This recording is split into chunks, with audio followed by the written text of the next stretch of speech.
All right, so it's the final team reveal of 2024 for the All Blacks, and yes, of course, couple of changes as we expected. Of course, a couple of players have have played three really big games in a row, and yeah, obviously with Italy being considered, no disrespect to them, Italy being considered the one of the weaker teams on this tour. This was always going to be a game for, this was always going to be an opportunity for players who haven't had as much game time to make, to start or appear on the bench. Obviously, just firstly though, we'll just list a couple of players who are not available due to injury or variety of reasons. So Tamati Williams had a neck injury, Jordy Barrett knee injury, Sami Pinifina, of course, is under concussion protocol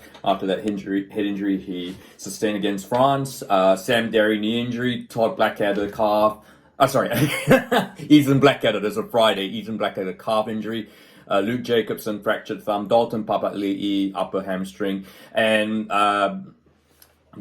Proctor, of course, has left the tour early. So, yep, if you're wondering why, you're just as you're thinking Proctor doesn't seem to get a start, well, Proctor's not available. He's gone back. He is back in New Zealand now with his wife. He's just had a child. So, yeah, so look, let's start. Ethan de Groot takes Tamati Williams' place. So I think that was one I pretty much called. Cody Taylor still starts at hooker. Tyrell Lomax surprisingly retained this, although I thought they might give I thought they might rest Lomax because he's had he's played three big tests, but I guess they are, of course, Italy have a really decent, traditionally have a very good scrum, so I guess having that experience, having Lomax there, so I thought, Tossie might get a chance, but obviously not. So, Scott Barrett, captain, first Patrick Tuipulotu comes in for Tupou Vaa'i. Vaa'i goes to the bench, as actually, look, I think, as I said, Vaa'i's been really sensational. He's played 3 tests in a row. I think certainly deserves that break. Has the option to come off the bench if need me. Now, Wallace TT at 6. So yeah, this is an interesting. Yeah. Look, this is one I was kind of surprised. I thought TT might be rested because he's still pretty young, and you got to remember he's still in the early days of his rugby career. You always think you need to manage these young players, make sure you don't burn out too early. Having said that, I guess obviously as I mentioned, there's been the force, with Finau, Jacobson, Papali, Blackadder all out. Really, we are kind of a bit down on blindside stock. So yeah, Wallace Titi, I guess, kind of has to play.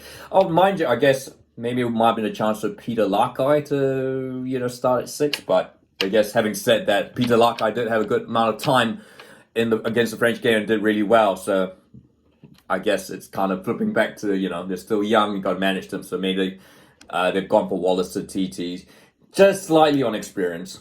Sam Cane has recovered from his injury. Of course, he had that cut against Ireland, so he was ruled out. Sam Cane takes the number 7 spot in what will be his last test for the All Blacks. Almost certainly. I mean, he's retiring. I mean, you never say never, but yeah, it's safe to say this is almost certainly Sam Cane's last test. And look, I know there's going to be people. There are comments like, why is he still given chance? Why is he still being considered when he's already has hundreds of tests? Look, I mean, Sam Cane, is one player who deserves, to have his, one last game, one last standing ovation. Before he heads off into the sunset, enjoys his life with his motorbikes and young family and surfing. So Sam, I think that was always going to be a no-brainer in my opinion. And yeah, and then Adi Savir at number 8. As we now know him now. The backs, Cam Roygar retains the starting spot alongside Bolden Barrett. Although I thought maybe Damien McKenzie might have come in a so-called less intense game, but I think I guess maybe Barrett not playing against Ireland means he's still got one start out of the sleeve, so So Beauden Barrett starts. Caleb Clark at 11 retains his spot. Anton Leonard-Brown comes in for Jordy Barrett. Rico Ioane retains his center spot. And as I mentioned, Proctor is not available for this test. So, again, I think this is pretty much, a case of not a lot of options. So Rico Ioane retains his center spot. Mark Tellier comes back after he was unavailable for France. So he returns, and Will Jordan at fullback. So a very strong squad. I think Italy might have perhaps hoped they might have gotten, they might have seen a few more rookies in there, and people will be going to ask, where's Ruben Love?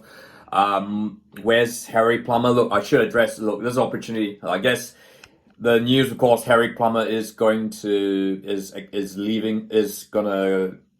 leave New Zealand rugby earlier than expected. He's going to join up with French giants Clermont, or then probably suggests that he's pretty much out of the All Blacks window. So I mean, it doesn't make sense to pick someone who has pretty much started loading up his box for the next chapter of his life. So let's look at the bench. Moore, as you expect. I did wonder if they might give George Bell a chance, but I think they're clearly respecting Italy's power up front. Offa Tungafasi. Fletcher Newell comes in for Tossi. This would be Newell's first game on the, I think Newell started against Japan. Was playing against Japan. Tupou Vai's on the bench, as I mentioned. Peter Lakai as well. And then the reserve, TJ Perenara. Like Sam Cane, this is expected to be his last ever All Blacks game. Of course, Perenara is heading to Japan after this. So, you almost, expect to see him come on at some stage. And then David Havili comes into the side with Jordy Barrett out, and of course Proctor not being available, and Damien McKenzie is at 23. So a strong All Blacks team to take on. I think it is a mark of respect, and it's some credit to Italy's recent improvements that Scott Robertson has not rushed to name a brand new 23. Look, I know it would have been nice to see a couple more players, but having said that, injuries and all that have sort of come into play. And I think while it's always nice to see debutants and all that, Test rugby, it is a test match, and I expect where they're playing at Allianz Stadium, the home of Juventus, there's going to be a really good crowd. I think the crowd deserves to see an All Blacks team that is not